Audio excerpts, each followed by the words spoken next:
Well, good evening, everyone. Thanks again for tuning in to Topic UFO. Tonight's guest goes by the name Dahlia, and she is here to talk to us about a couple of different things. Number one, her life and experiences when it comes to UFOs and ETs, as well as a new book that she has out entitled Follow the River, Lost in the Mountains of Mexico.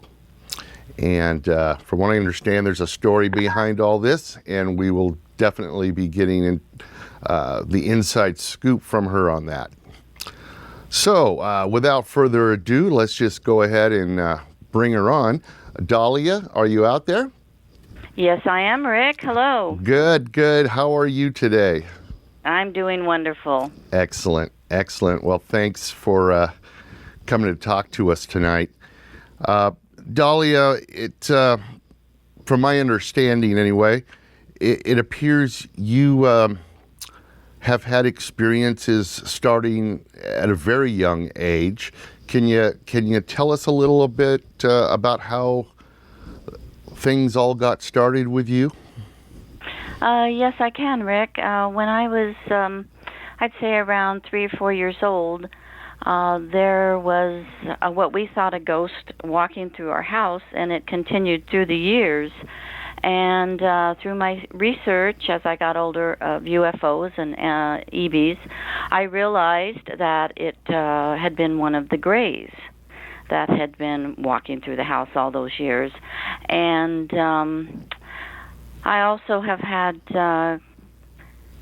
experiences when I was like 8 or 9. It was during the fall, and the 6 disc-shaped ships appeared to about 6 or 7 of us, and they got so close, especially this one, that you could see the windows, and you could see figures in the windows, and you could tell that they were wearing some type of white garment. That's how close it was. And then there's been a few times when I have been taken, when I was a teenager, taken from my room. Wow. These are experiences that I have been asked by Barbara Lamb to be regressed, but I feel that it's better that I don't know what happened, because in my life I feel that they have led me to the goodness of having a good life, as far as, not that I'm rich or anything, but as far as I'm able to, do healings with people, and people come to me for their well-being, and so I do have a good business, and I feel fortunate enough that I feel that the ETs have always helped me, and extraterrestrial angels and the other dimensions.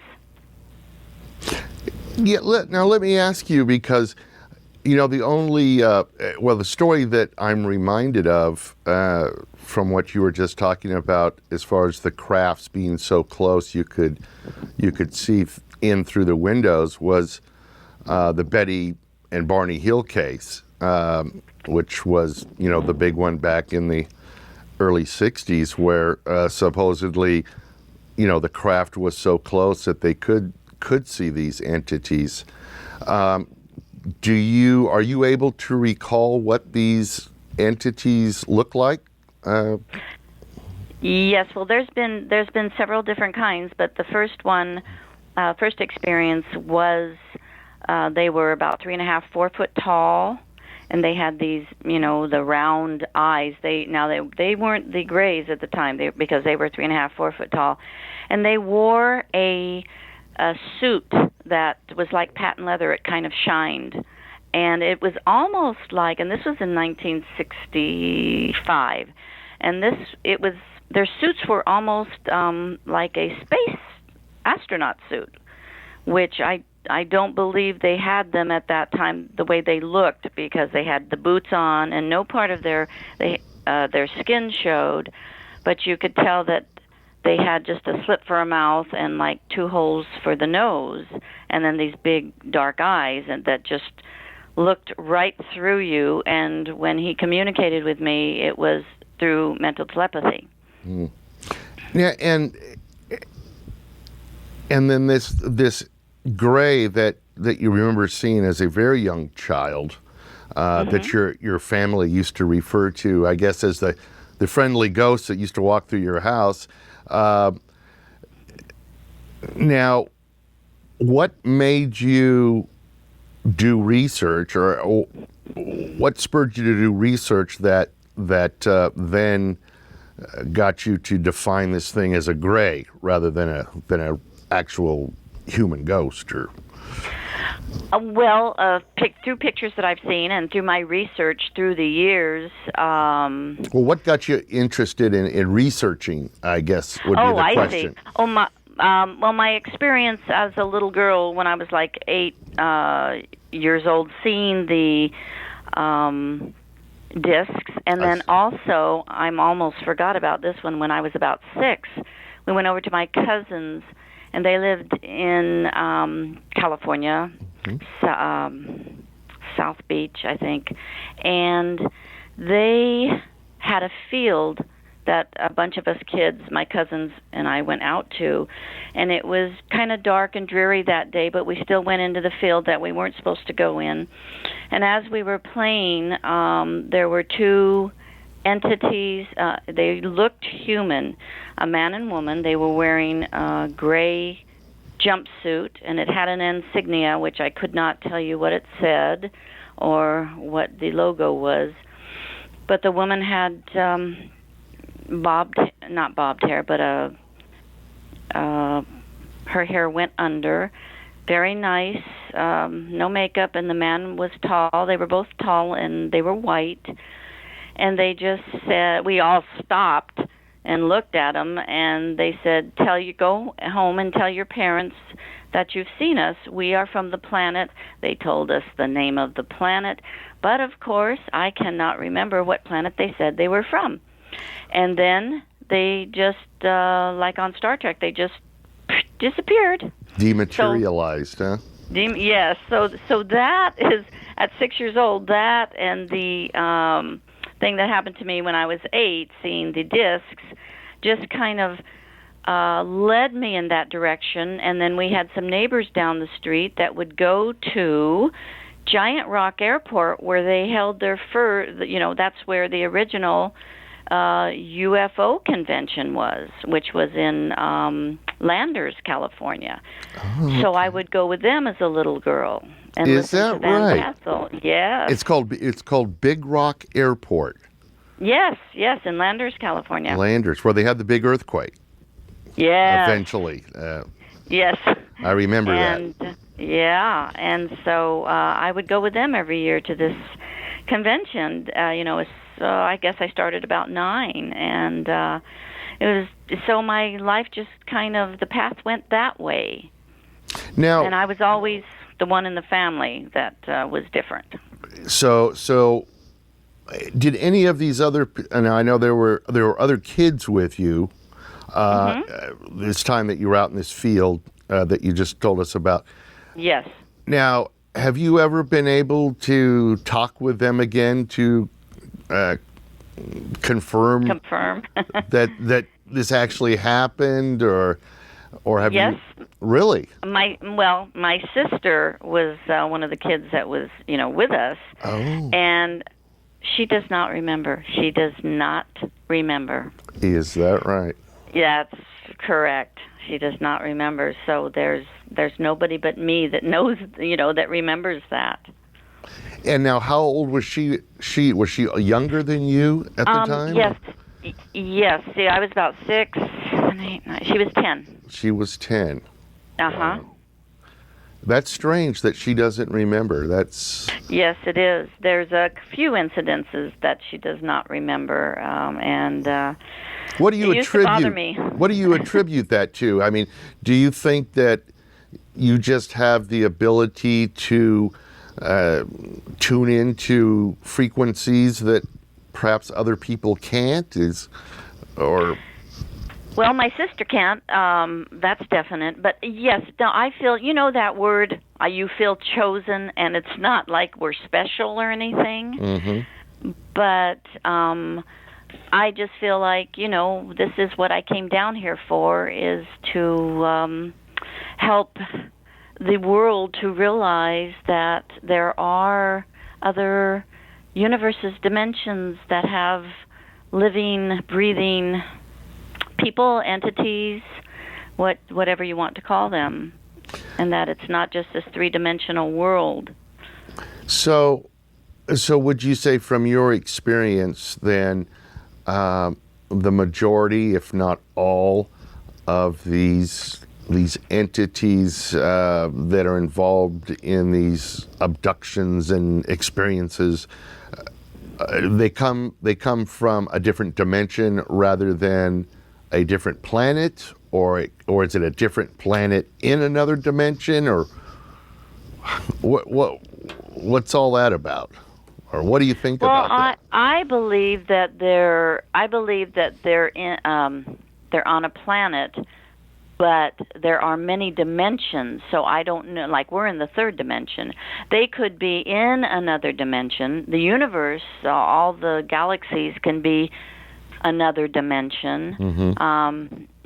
I don't really know, but that is my thought: is that there are many dimensions, and some dimensions can come into our atmosphere, and that's why some people, there could be 1,000 people looking up at the sky, and several will see a UFO or a flying disc, and that's because that flying disc has come into the same dimensional frequency that these people are in, or they are chosen to see that. And I'm still, as the viewers will probably attest to, I have just gotten to the point where I can come out and publicly say, I think absolutely UFOs exist. I think there's enough documented evidence, et cetera, et cetera. So now I'm looking into this abduction phenomenon. And what I find amazing is that I've talked to all sorts of different people from all sorts of different walks of life, different areas of the world. Mm-hmm. And although their stories are not 100% the same, there are a lot of things that match up. And, mm-hmm. and that's what's a little weird. How could these things be matching up when these people have never talked to each other, they don't know each other? Very strange, very strange. Correct, yes. So I take it this experiences from early childhood led you into your current role or business or profession as a metaphysical minister and holistic practitioner. Is that correct? That is correct, Rick. And what does that type of person do? What do you do? Well, I work under the umbrella of healing with nature. I do massage therapy, Reiki. I am a certified psychologist, and I'm a Doctor of Metaphysical Science, which also is under the umbrella of all the metaphysical things, healing and yoga, and just the outer world that the three dimension doesn't see, because metaphysicians are taught that there's just no end to what we can do and what there is available if we can tap into the different frequencies in the outer worlds. Right. Now, when you're going through your studies for this type of career, are you taught how to plug into some of these alternate frequencies, or is that something that you have to work on, or is it even possible? No, they do teach you, and if you come into the program already having certain abilities, then it just makes it a little bit more easier. But they teach more through meditation, how important meditation is for grounding yourself every day, but also to expanding your mind into other dimensions, other frequencies, waking up the part of us that is asleep, and we don't see these things when we are asleep. So what the extraterrestrials are trying to do, and the angelic terrestrials have been trying to do for many, many, many years, is wake up these people that cannot see. I see. Okay. Very interesting. So, tell us about the new book. I take it it's a new book. Did it come out fairly recently? It came out February 14th, 2012. 2012. Entitled "Follow the River: Lost in the Mountains of Mexico." Correct. Without giving away the whole story, what is this book about? Well, I had the opportunity to open up a clinic in Mazatlan, Mexico. I was with a group. In the book, I put the Awareness Spiritual Group, but actually it was the Academy for Future Science, and they had a place in Mazatlan as well as other different places around the world. So I went there and opened up a clinic, and they had a retreat up in a place called La Pataca, about 2.5 hours from the ocean in Mazatlan. And one night I was sitting and watching this, just looking at the stars at one of the retreats. Of course, there's no running water or electricity up there, so it was just dark and beautiful. And I started seeing these lights across the way, and I asked one of the fellows, I said, what are those things? And he says, "Oh, Dahlia, those are orbs." Like I should know they're orbs. And I said, "What are orbs?" And he kind of shrugged his shoulders and said, "They're orbs, Dahlia." Well, me being inquisitive as I am, and knew that they were probably of extraterrestrial origin, I wanted to find out about them and where they were, what they did. So finally, after a few months of me begging the people in the group to go with me, ended up there were 5 of us that went, and we went looking for the orbs. And we thought we'd be gone like 3 days, and we took everything that we thought we would need. Well, these 3 days ended up being 9 days because we got lost, so we thought. But I feel now, I know, that we were guided to go on this quest and this journey that we took for the other 6 days. We met with shamans. I feel that we were in another dimension for a few days. Now, this is a true story, right? This is not something you made up.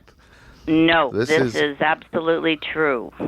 This actually happened to me and my friends. And I'm sorry to interrupt. I just wanted to confirm that. That's okay. Yes. And even though there was 5 of us that went, only 3 of us were chosen to have, I think it was like an initiation into more of the divine development of the universe, the Christ light, the Macabre, all these things that are the tree of life, just the different dimensions and the different aspects of light. We were introduced to all of it. It was the phenomenon and the phenomenal things that happened to us just couldn't happen here in this 3-dimensional world. We were in another dimension that nobody's going to talk us out of that. Now, and what type of terrain were you in? You were in a mountainous terrain or rainforest type terrain, or? It was mountainous, but yet at the same time, we ran into areas that were exotic. That they said the natives there said they had never, knew that this was there in that type of the desert, because we were down at the bottom of the mountains, which is like desert. Mm-hmm. And then right in the middle of the desert, we saw this beautiful, like rainforest. And we also came to hot springs. When we were hungry, hadn't eaten in 2 or 3 days, cottage appeared and we were fed. I mean, it was just absolutely wonderful, absolutely wonderful. Now you say it's wonderful now, but was it wonderful when it was happening? Oh, it was, yes. Or was it more terrifying? No. Well, not for myself and for my friend Udam. The other three, they were very skeptical, very skeptical. In fact, the initiation that we went through, the third person, Jesus, he still, after it happened, he still thought that it was a dream that we all had together. But for myself and Udam, it was, we knew that something was happening that didn't happen to a lot of people. And we felt that this was the path that we were supposed to travel. And after a while, we thought, okay, well, let's not try to get to the trail to go back home. Let's follow the way we are being guided. Wow.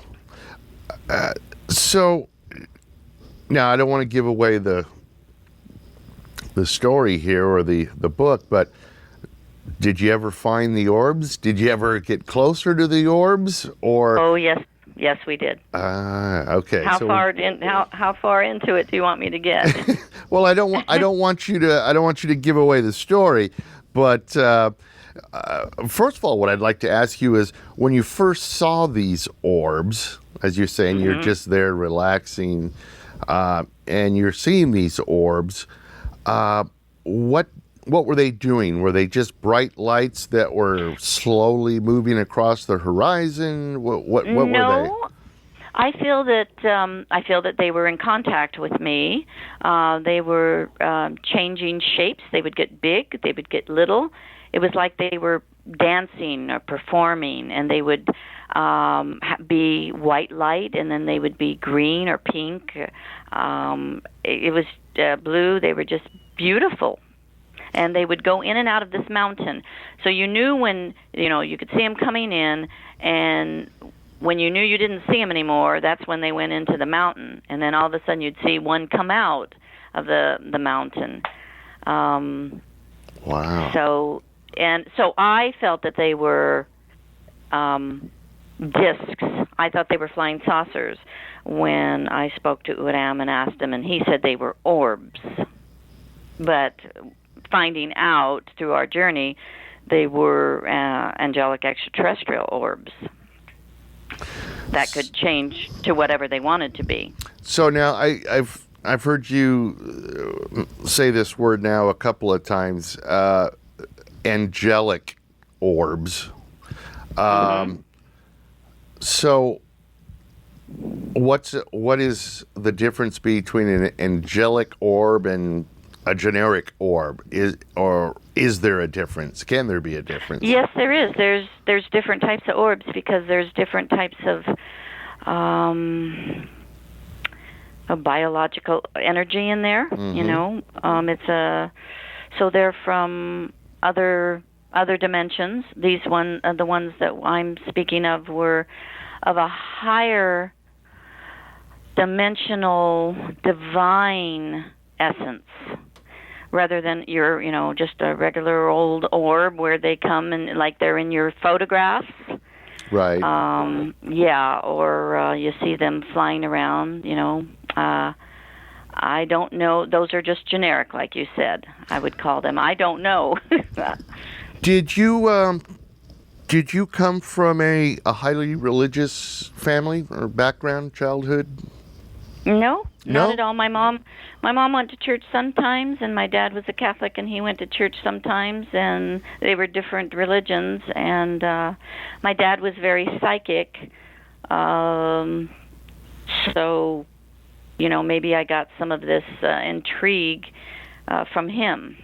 The only reason I ask is because, one thing that we talk about on the show sometimes is it seems to be this two camps when it comes to the UFO phenomenon, ET phenomenon, and that's the scientific viewpoint, and then there's more of the religious / spiritual viewpoint in as far as how people relate to these phenomenon,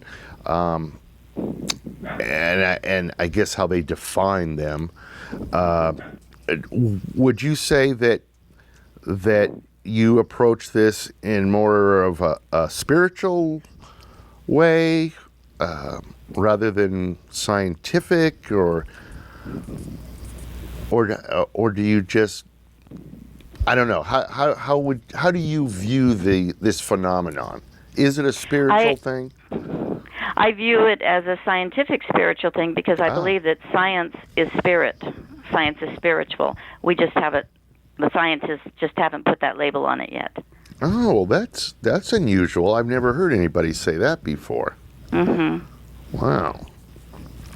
So you end up on this 8-9 day journey that was supposed to last 3 days.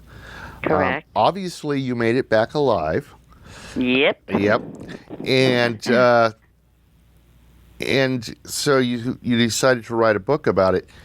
I was looking at the reviews of the book on Amazon, and I got to tell you, I review a lot of books, and you have got a lot of great positive feedback on this book. People really like it. Have you had anybody contact you, stating that they had similar experiences or anything? Any of your readers? Yes, I had one woman, because I have the my email number is on the book flap. I had a lady email me and tell me, I have to talk to you. I have to talk to you. Can I call you? Can you call me? Here's my number. So I spoke with her, and this was last year, when the book was out a few months. And she had a similar, time with orbs, and she felt that they were angelic orbs. She said that she was in her bathroom, and she was taking a bath, and all of a sudden this white orb came in, and then it went from the bottom of on the floor all the way up, and it became like a divine image of she felt it was divine. It was not an image of a man or a woman. It was just she said she felt that it was more of a entity that was knowledgeable, and she said it felt divine. She said she felt she was having problems, and she had lost her husband 2 years before, and she just couldn't get over it. And she felt that this energy, this orb, gave her a new beginning, Mm-hmm. a new thought process. She said, my whole brain just kind of changed in my way of thinking about life and how it was going to go on. So, we talked about that, and I thought that was very, very wonderful for her. Yeah, absolutely. And it's very, very strange what goes on in people's life that you usually don't hear about, right? Yes. Some of the secrets that people experience. It sure seems like this orb activity. It seems like we're seeing a lot of it lately. Yes. It's just getting more and more, and I have no idea why. but it sure seems like it's happening. It does. Well, listen, we're just about out of time here, Dahlia, but I want to mention again that the name of the book is Follow the River, Lost in the Mountains of Mexico. And I know it's available on Amazon. Is there any other places that you would like to tell us where it's available, or is that the best place to get it on Amazon? That's the best place to get it, or createspace.com. Createspace.com. Okay. Now, how about yourself? Do you have any blog or website that you maintain, or No, I don't. can people get a hold of you? Do you have a Facebook page or anything that people can get a Yes, hold of? I do. Oh. Yes, I do. Would you like to give that out? Yes, yeah. It's Dahlia, but it's spelled Dalia. Dahlia Rosales, Rosales, Arend, Arend. Okay. Very good. Well, I'll have to send you a friend request because I don't think are we friends on Facebook? No, we're not. We're friends on LinkedIn. That's right. That's right. Okay. Well, I'll send you a friend request on Facebook. Okay, Rick. Well, listen, very interesting. I want to read this book because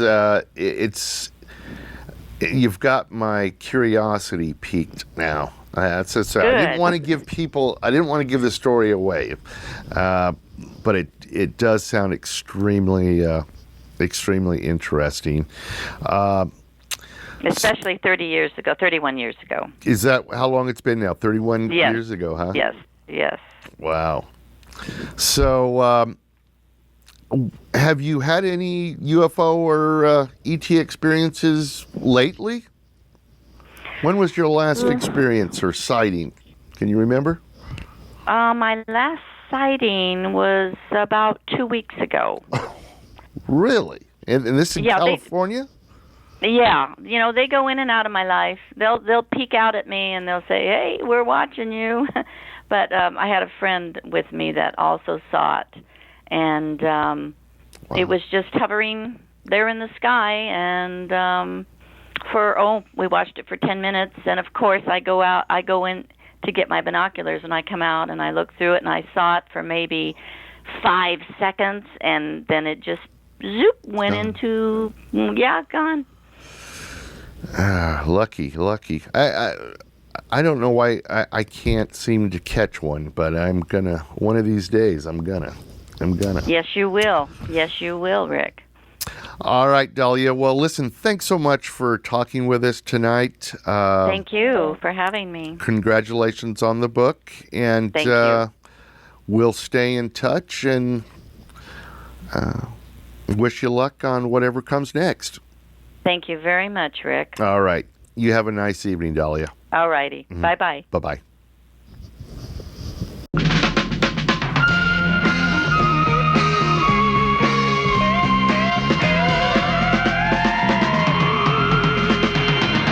Open the door, you'll find the secret.